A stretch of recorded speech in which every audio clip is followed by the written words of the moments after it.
ये प्रश्नावली 1.4 है। इसमें बिना भाग दिए भाग प्रक्रिया के बिना बताना है कि ये संख्याएं हैं, ये शांत है या अशांत है। तो इसमें क्वेश्चन नंबर 1 लेते हैं। इसमें लिखा है कि 13 में भाग देना है 3125 का, लेकिन बिना भाग दिए आपको बताना है कि ये जो संख्या मतलब भाग है ये शांत होगा या अशांत, आवर्ती यानी अतः रहेगा। तो इसके लिए हम जो ऊपर और संख्या और नीचे लिखे है उनका अविभाज्य गुणनखंड करना है।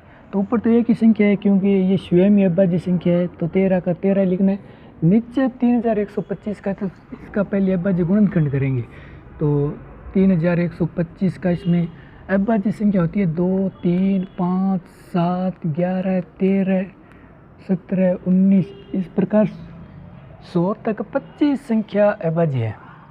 तो 2 का इसमें जाएगा नहीं क्योंकि ये सम संख्या नहीं है, विषम संख्या है। फिर देखते 3 का इनका जोड़ है, वो 3 का पहाड़ होना चाहिए, यानी 3 का भाग जाएगा तो 3 में 3 का भाग चला जाएगा। तो फिर इनमें देखते 12, इनमें भी 3 का भाग जाए, इसमें नहीं जाएगा।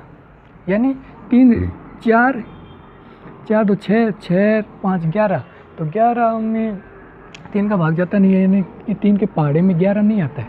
तो 3 के बाद में बारी आती है 5 की, तो 5 में यहाँ पे अगर 0 और 5 लिखा हुआ हो तो 5 का भाग दे सकते हैं, तो 5 का भाग इसमें देंगे। तो इसमें भाग 5 का आप चाहो तो देख लीजिए। 3125 ये 5 का भाग, तो 56 30, ये 1 और ये 2 और 2 5 10 और ये 2, ये 5 और ये 5 25, यानी 625 बार ये भाग जाएगा। अब 625 में 5 का भाग जाता है 125 बार, 125 में 5 का भाग जाता है 25, और 25 में 5 का भाग जाता है 5, और 5 में 5 का भाग जाता है 1, यानी 5 यहाँ पे आया 1 2 3 4 5, 5 का यहाँ आया 5 की घात 5। अब देखिए जो संख्या कटती है उसे काट दीजिए, लेकिन यहाँ पे ये स्वयं अविभाज्य संख्या है और ये 5 अविभाज्य संख्या, तो यहाँ पे मतलब भाग कुछ नहीं जाएगा, कोई सी संख्या नहीं कटेगी। तो अब जो संख्या कटनी हो तुम काट लो, अगर फिर नहीं कटती है तो फिर सिर्फ नीचे देखना है कि जो हर में 2 और 5 के अलावा कुछ नहीं होना चाहिए। 2 हो सकता है, यानी हर में 2 हो सकता है, 5 हो सकता है, और 2 और 5 दोनों हो सकता है, और घात आप कितनी भी हो, 0 हो सकती है, 0 और 0 से ऊपर कुछ भी हो सकता है, माइनस में नहीं हो सकती, यानी पॉजिटिव पूर्णांक लेना है। घात है वो पॉजिटिव पूर्णांक है, पॉजिटिव पूर्णांक 0 से स्टार्ट है। तो हम लिखेंगे कि इसमें लिखेंगे कि हर 2 की घात m और 5 की घात n, mn का मतलब है mn पूर्णांक है, नॉन नेगेटिव नहीं होना चाहिए। तो हर है वो 2 की घात m और 5 की घात n रूप का है, यानी 2 हो सकता है, 5 हो सकता है, और 2 और 5 दोनों हो सकते हैं। घात कितनी भी हो सकती है, 0 1 2 3 4। अगर सिर्फ 5 है इसका मतलब 2 की घात इसमें 0 है। अगर 5 2 नहीं है, सिर्फ 5 है, यानी यहाँ पे 2 हो सकता है, 5 हो सकता है, और 2 और 5 दोनों हो सकते हैं, इसके अलावा कुछ नहीं होना चाहिए। तो हर है वो 2 और 5 के रूप का है, अतः ये शांत है,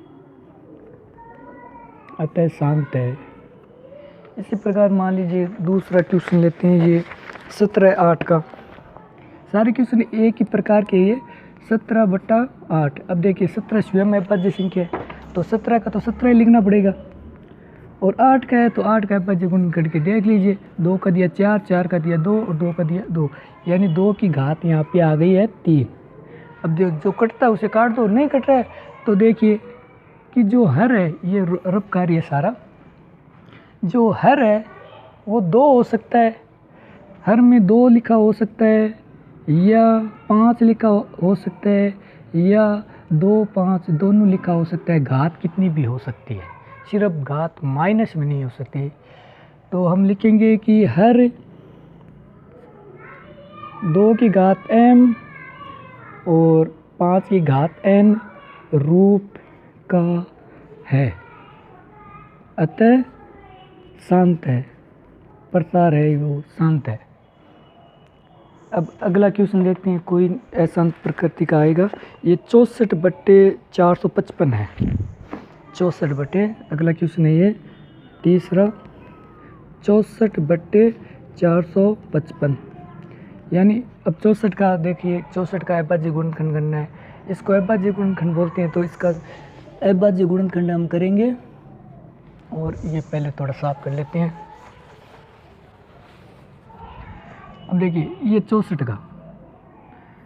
का 2 तो 32, और 32 में 2 तो 16, और 16 में 2 तो 8, 8 में 2 का 4, और 4 में 2 का 2, और 2 में 2 का 1। तो कितनी बार है? 1 2 3 4 5 6 बार है। तो यहाँ लिख देंगे 2 की घात 6। अब करना 455 का। अब देखिए 455 है, 4 5 5। अब देखिए पहले 2 का भाग देंगे, 2 सम संख्या है, नहीं है तो इसमें 2 का नहीं जाए। फिर 3 का देखिए, 3 का देखने के लिए ज़रूरी है कि इनका जोड़ है वो 3 का पाड़ा होना चाहिए। पाड़े का कोई संख्या हो, यानी 5 5 10 और 4 14, तो 14 3 के पाड़े में नहीं आता, तो 3 का नहीं देखेंगे। अब 5 का देखना है, तो 5 में अगर इकाई का अंक यानी पहला अंक है, अगर 0 और 5 हो तो उसमें 5 का भाग जाता है, तो 5 का भाग देंगे। तो देखिए ये रफ कार्य थोड़ा सा कर लेते हैं यहाँ पे। 455 में 5 का, तो 9 पंजे 45, ये 0, और ये 5 लिखा और ये आया 1, तो ये आ गया 91। अब 91 पता है हमें कि 7 13 7 91 होता है, 13 7 91, तो इसका मतलब पहले 7 लेंगे, तो 7 का लेंगे तो ये आ जाएगा 13, और 13 स्वयं अभाज्य संख्या है, तो ये 13 का 13। तो यहाँ पे देखिए कि 5 7 और 13, देखिए हर में है जो सिर्फ 2 और 5 होना चाहिए। अब देखिए इसमें कोई संख्या कटती तो काट दीजिए, लेकिन हर में सिर्फ 2 और 5 के अलावा कुछ नहीं होना चाहिए। 5 तो है, लेकिन यह एक्स्ट्रा देखिए 7 और 13 भी है। 2 और 5 के अलावा कुछ नहीं होना चाहिए। 2 हो सकता है, 5 हो सकता है, 2 5 दोनों हो सकते हैं, लेकिन इनके अलावा कुछ नहीं होना चाहिए। तो इसमें देखो ये 13 और 7 दोनों है, अतः हम लिखेंगे हर 2 की घात m और 5 की घात n रूप का नहीं है। नहीं है इसका मतलब ये शांत नहीं है, अशांत आवर्ती। अतः अशांत आवर्ती है, अशांत आवर्ती है। ये सारी एक टाइप के प्रश्न है। और इसमें लिखा है कि ऊपर दिए प्रश्नों को परिमेय संख्याओं के दशमलव प्रसारों को लिखे जो शांत है, यानी इनमें जो शांत है ना उनके बराबर में लिखना है, यानी कितना आएगा। अब देखिए कि इसको हल करना है, ये शांत है तो इसका बराबर क्या आएगा, ये भी शांत है इसको बराबर क्या आएगा, ये अशांत है तो इसको नहीं करना है। तो 13 का 13 लिखना है, 2 की घात 5 का 2 की घात 5 ही लिखना है। अब यहाँ पे 2 लिखना है, यानी 2 की और 5 की घात बराबर करनी है। तो यहाँ पे 5 है लेकिन 2 नहीं है, तो 2 लिख दो और घात कर दो 5, यानी घात बराबर रखनी है। तो जो संख्या नीचे लिखी है वही ऊपर लिखनी है, 2 की घात 5। अब देखिए 2 की घात 5 का मतलब होता है, 2 की घात 6 होता है 64, तो 2 की घात 5 हो जाएगी 32। तो ऊपर तो है 13 इंटू 32, ऊपर तो है 13 इंटू 32, और नीचे है देखो, अगर घात सेम हो, बराबर घाती हो, तो संख्याओं का गुणा हो जाता है। तो घात दोनों की 5 5 है, तो इन संख्याओं को गुणा कर देंगे, यानी 5 को 2 से गुणा किया 10, 10 की घात 5 है यहाँ पे। अब 13 को 32 से गुणा कर दो तो 16। अब देखिए ये है 10 की घात 5, इसका मतलब है 1 के आगे 5 शून्य है। तो अगर 5 शून्य, जितने शून्य उतने बाद का पॉइंट, अभी ये पॉइंट यहाँ पे है, ये 5 अंक कठिन चलेगा, 1 2 3 4 और 5, यानी ये पॉइंट आ जाएगा यहाँ पर। थोड़ा साफ लिख देता हूँ मैं, 0.0000416 यानी 1 2 3 4 5 अंकों के बाद पॉइंट।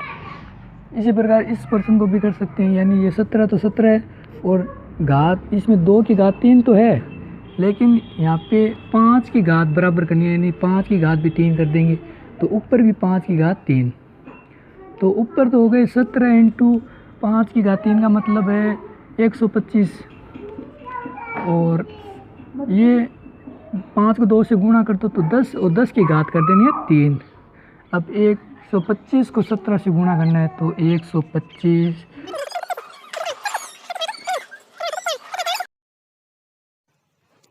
तो ये गुणा ये है 2125, तो यहाँ पे 2125 लिख देती हैं। अब देखिए यहाँ पे 10 की घात 3 है, इसका मतलब है 3 अंकों बाद में पॉइंट 1 2 3, तो ये पॉइंट